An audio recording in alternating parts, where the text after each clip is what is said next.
Hello বন্ধুরা, আজকে আসছি এক নিজুম দ্বীপে।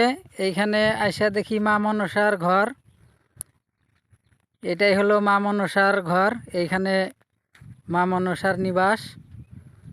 তোমরা সবাই ভালো করে দেখে নাও। মা মনসার নিবাস যে দেখবে আর যে শেয়ার করে দিবে সবারই মনের আশা পূরণ হবে।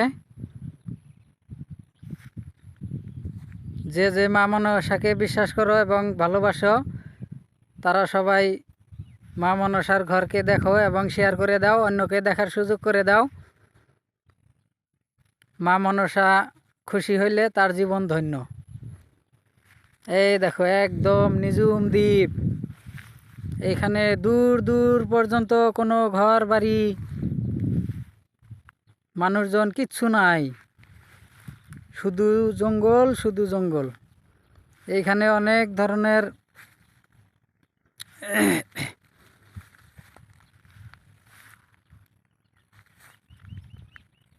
জীবজন্তু থাকে এবং এই দ্বীপের মাঝখানে হইল মা মনসার ঘর।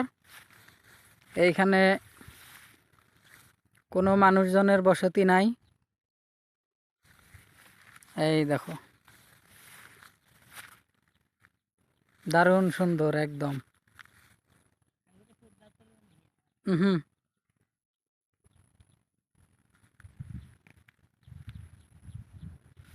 সবাই একবার হর হর মহাদেব বলে দাও এবং সবাইকে দেখার সুযোগ করে দাও। এত সুন্দর মা মনসার ঘর।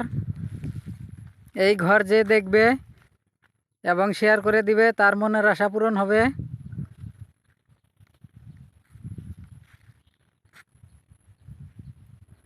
আরে দেখো মা মনসার ঘরের সঙ্গে একদম লজ্জাবতীর গাছ, একদম ছুঁয়ে দিলে লজ্জা পেয়ে যায়। অনেক দূর পর্যন্ত মা মনসার ঘর থেকে প্রায় 1-2 কিলোমিটার দূর পর্যন্ত লজ্জাবতীর বাগান। এই দেখো ছুঁয়ে দিলে লজ্জা পেয়ে যায় গাছ।